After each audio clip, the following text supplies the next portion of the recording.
if I were to give you 100,000 RMB, 10万块钱, and ask you to start again, and to turn your body from today into a 20-something-year-old or a 30-year-old Charles Zhang, what do you think you can do?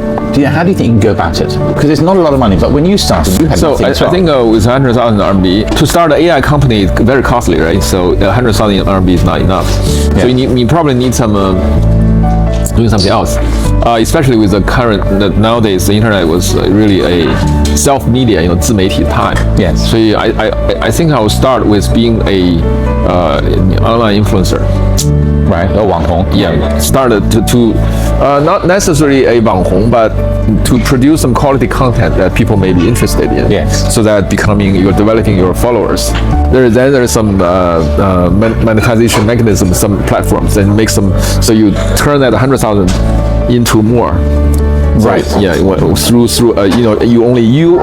one or two or three people. Yeah. So a small team, so that you don't have the cost. It's cost efficient, right? Yeah. You don't need to start a company with an office, everything. $100,000, you can't do anything. Right. So but you can be a self-media producer. Right. And become an influencer. Yeah. That's what I would do. And then with that, and then how do you go about it? Because 2025, obviously, it's quite competitive to build an influencer platform. To be, of course, you need to be smart. You need to think what's your unique competitiveness, what do you have, what do you love, what you like. And only when you really love something, you really understand it, and then you will talk about it. So then you become expert on it.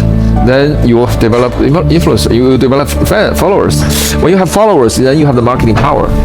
Then you can sell things, and so that's how you need to. I mean, 天生我材必有用。每一个人都有他的才能。Everyone has its uniqueness. He's interested in something, or he or she that he when then become an influencer and then start interacting with the audience. For as time goes, it will become an expert on it. Yeah. Okay. Because, nowadays, also the speed of startup is also quite fast. When you started, I remember you were probably in your early 30s. You were kind of had so much education. You'd spent like 10 years in education. Is that something that you'd recommend to a young entrepreneur? I mean, you literally, I don't think you finished your education until you were early 30s. Yeah, I started at 31, Yeah, but up until then, you were just education, that and more. Education was nothing to do with there is something to do with because the education mostly was in physics and PhD in physics, but so it has something to do with the internet, but not directly, not the whole. So I would say advice, or if you want to ask me my advice, I think if you graduate from college, I don't think you should go to graduate school. In China, I think you should probably find a company to gain some real experiences. Yes, and then I don't advise you to start a company right away in your 20s with no experience, no nothing, and even less. You need to grow. You need to grow up. You need to So I think and also I don't advise you to go to a graduate school either. Just find a company and have some experiences after some work experiences, and then you can think about start some businesses. And which sectors do you cut off? What's the condition? The condition is you use 100,000 RMB. Yeah, you got 100,000 today. You're doing your influencing, but you also choose a sector. It's like your sector, which sort of industry to go into.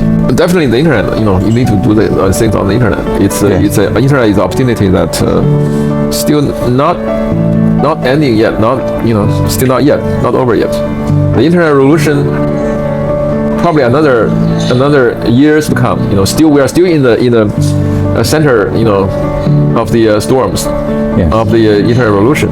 So I think still you should focus on the internet. If in China, I would advise you to do consumer business instead of businesses, because in China, population-wise, there's a lot of users. Yes. And also companies tend not to outsource, so to be business is very difficult. But to see consumer business is really good. So that's advice. It's quite fun that we're speaking in English today, because you think you're the first entrepreneur from China that actually decided to speak to me in English. And when I think about it, the number of entrepreneurs that I know who speak good English, a few from the internet sector. You got Robin Lee, and you got Jack Ma, you got yourself. This is sort of like the first generation. But my understanding is, like Ding Lei, his English is kind of shabbier. Lei Jun, his English is sort of. Are you okay? Are you okay? not famous for his English. And if you look at the number of entrepreneurs who actually speak, let's call it fluent English. Yeah. Not that there's a handful, but it's not that many. Right. I really enjoy speaking English recent years. I mean, last 8 years. And what's changed? It's a long story, but I started being an English teacher, the influencer. I mean, I started to broadcast English news every day. This is on your Sohu Shipping. On Sohu video, yeah, Sohu Shipping. Yes. And I've been doing this like every week, like 4 or 5 times a week, and for 8 years already. So I've been really enjoying speaking English, and I want to put my learning and the practice vocabularies into practice. You know, that's why. Yeah. I mean, I can. And I finally grab you, a native speaker. Yeah. But I'm an English guy, not an American English guy. I mean, a lot of the people that you talk to would be American English. Well, British English is another standard. It's a standard. I mean, it's a real one. It's a true one. It's the original one. The authenticity. You know. And Charles, as a young business guy, there's this balance between building your business and having a personal life. And sort of when you talk today about, sort of if you're going to be successful in business, you need to work for 16 hours a day or whatever the thing is. And yet, one of the things that's always struck me about you is that you've always been somebody who's had a life outside of your business as well as being crazy hard in your business. So I remember in the early days, almost 20 years ago, you came and gave a talk on how you and Wang Shi climbed Mount Everest. Yeah. And I remember at the time, and this is just something that you won't necessarily know, I was very jealous of you because you'd taken the time to go out and climb the mountain. I know you got to 7,000 meters or something. You didn't quite make it to the top. But the very fact that you took the sort of time and I climbed 10 mountains, 10 snow mountains. 10 snow mountains. No, not just the not just the Mount Everest. Yeah. I didn't climb Mount Everest, but I climbed another 10 other on top. I ascend, some. Which was your ones that you liked a lot? In Sichuan province. Right. Yeah. I actually had a period of quite a period of anxiety disorder. Yes. And then I totally recovered, and then become a Renaissance man. Okay. 6 years ago. So that's why last 6 years I've been really happy, working really hard and doing some interesting stuff. But pre 2011 or 12, those years, it's colorful, it's interesting, but I don't think I did a good job with the company. One of the things that I always think about when you look back at Sohu and what you did, is you didn't just create a platform yourself, but you created you were almost like a yaola. A cradle for a lot of other people. So, people like Wang Xiaochuan, who's gone on to build another big business, who I know he collaborated very closely with you, but loads of people have been through the Sohu, call it MBA school. Well, it's not honor list. I mean, it's not an honor. It's something that I was having some problem with management, so I was not able to retain good people. So. Oh, I see, from that point of view. Because, you think about Robin Lee as well. I mean, the number of people that today we talk about AI, but they all come out of the Baidu MBA school. I'm sure Robin wouldn't be very happy to know that.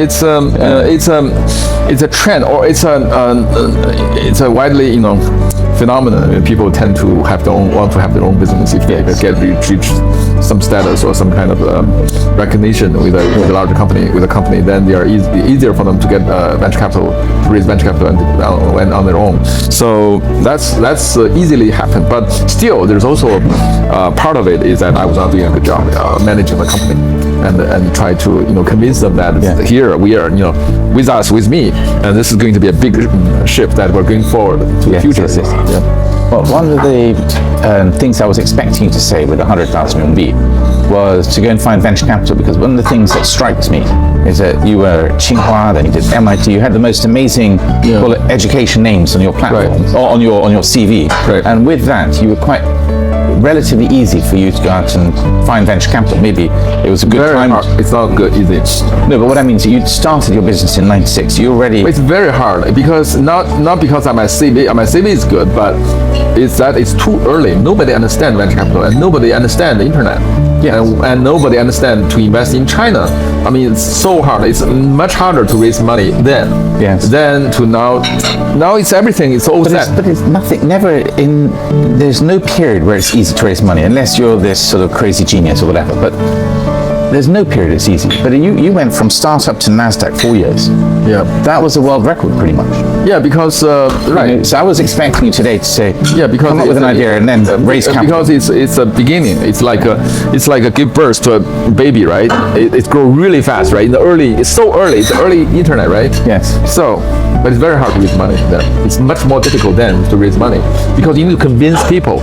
Now you need to compete with your other. There's a venture capital money, right? Yes. You need to compete with others to get the money. Yes. Then you need to compete with people's concept. You need to persuade them. You need to convince them. There's some opportunity there. There's something new that has never happened before. It's much more difficult. That took. I almost like that's why I was since '96 to 2001. Yeah. At 5 years, I spent half my time raising money. Yeah, but that's normal as a young internet. It's so guy. difficult, so difficult. Almost like not in Chinese, 扒了几层皮，你知道吗？就是 Right. You know, so that's why after 2002 and 2004, I'm kind of relaxed. I want to just have some rest. I remember we had fun in those I days. just want to have some fun. I'm so tired, so exhausted, Yeah, Not that's because of managing the company, but because of raising money and dealing with all these investors, and the board. You were quite famous for being the first entrepreneur that I know who admit in public to having anxiety and depression. Right. And what do you think triggered that?